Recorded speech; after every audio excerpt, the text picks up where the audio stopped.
Good morning all of you. आज हम 1 marks के क्वेश्चन में चैप्टर नंबर 3 की बात करते हैं, जिसके अंदर हमें 2 क्वेश्चंस मिलेंगे 1 मार्क्स के, मतलब 2 क्वेश्चन आएंगे आपके। चैप्टर का नाम है 2 चरों वाले रैखिक समीकरण, लीनियर इक्वेशन ऑफ 2 वेरिएबल्स। इसमें देखो सबसे मेन और इम्पोर्टेंट पहली बात कि अगर आपको इकाई का अंक x और दाई का अंक y कहे तो 2 अंकों की संख्या 10y प्लस x होती है। कि यूनिट डिजिट अगर आपको x 10th डिजिट y कहे तो 2 डिजिट नंबर है वो 10y प्लस x होगा। इस बात को ध्यान में रखें। अगर ये चेंज कर दिया जाए कि आपका यूनिट डिजिट है वो y कर दे या x करे तो x की जगह y और y की जगह x आ जाएगा।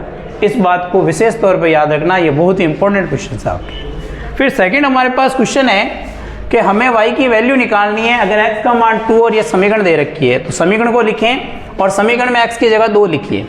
2 लिखा तो 4/2 काटते हमारे पास 2 हो गया।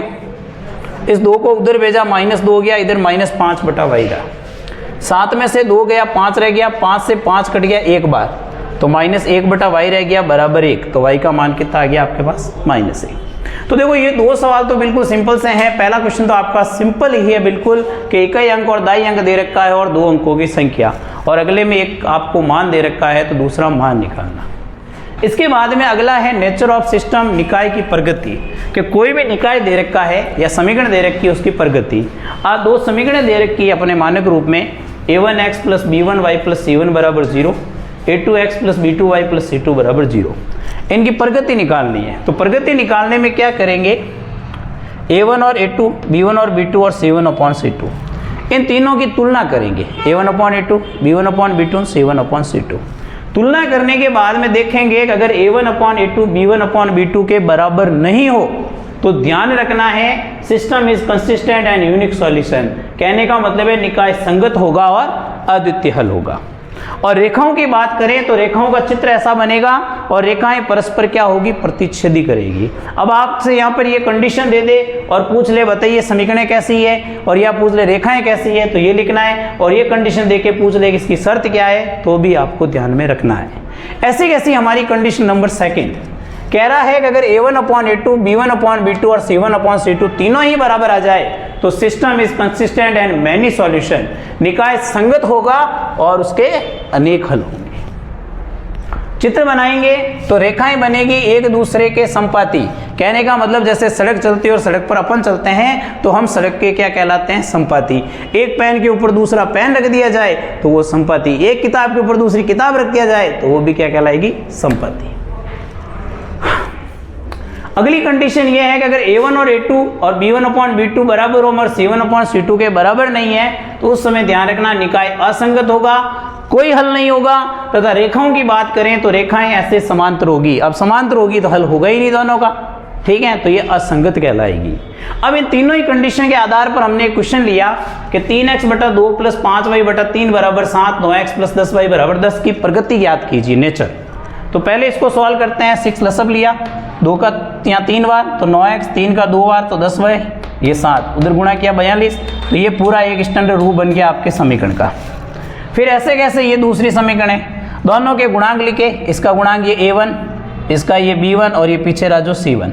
ऐसे कैसे ये a2, ये b2, ये c2, तीनों आ गए ये अपने। अब तीनों आने के बाद में आगे आप देखिए इनकी तुलना करते हैं, a1 upon a2, b1 upon b2 और c1 अपॉन c2। तो 9/9 ये, 10/10 भी है, और ये किया तो -42 और -10, माइनस कट गया 4/2। आप देख रहे हो ये दोनों बराबर आए मगर तीसरा बराबर नहीं आया, मतलब a1 upon a2 b1 upon b2 के बराबर है मगर c1 अपॉन c2 के बराबर नहीं है। तो आपकी कंडीशन लगी लास्ट वाली कि अगर निकाय लिखना है तो निकाय असंगत और कोई हल नहीं, और अंग्रेजी में लिखते हैं तो system is consistent and no solution. इस लाइन को यहाँ से देख के लिख लीजिएगा आप, ये ध्यान रखें। अब हमारे इसी के आधार पर एक है कि अगर 2 समीकरणें दे रखी है और उनका हल अगर अद्वितीय है, यूनिक सॉल्यूशन, तो हमें p की वैल्यू बतानी है। तो इन दोनों ही समीकरण के अंदर आप देखें, ये a1 है, ये b1 है, ये c1, ये a2, b2 और ये c2 लिख दिया मैंने नीचे।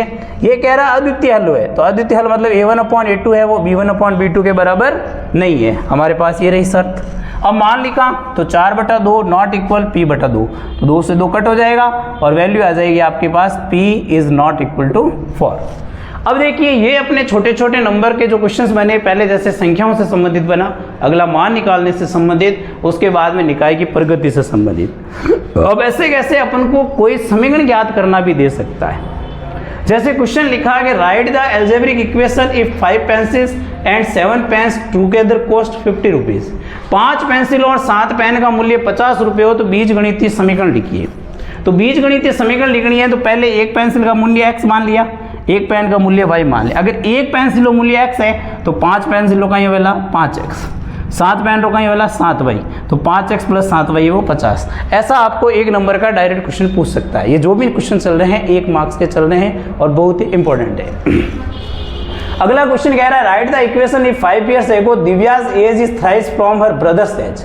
5 वर्ष पूर्व दिव्या की आयु अपने भाई की आयु की तिगुनी हो तो समीकरण लिखिए। तो पहला काम करना है, परसेंटेज वर्तमान आयु मान ली, दिव्या की x मान ली, भाई की कितनी मान ली y। 5 साल पहले तो दिव्या भी 5 साल छोटी और भाई भी 5 साल छोटा, तो ये x - 5 और ये हो गया y - 5। ये कह रहा है कि दिव्या की आयु उससे किससे, भाई से 3 गुना है, तो x - 5 है वो y - 5 से 3 गुना, तो 3 से गुना कर दिया, तो 3 का y से क्या 3y, इससे क्या 15। अब प्लस 3y उधर गया -3y, -15 उधर जाएगा +15 और -5 हो गया 10। तो ये हमारे पास आ गई समीकरण।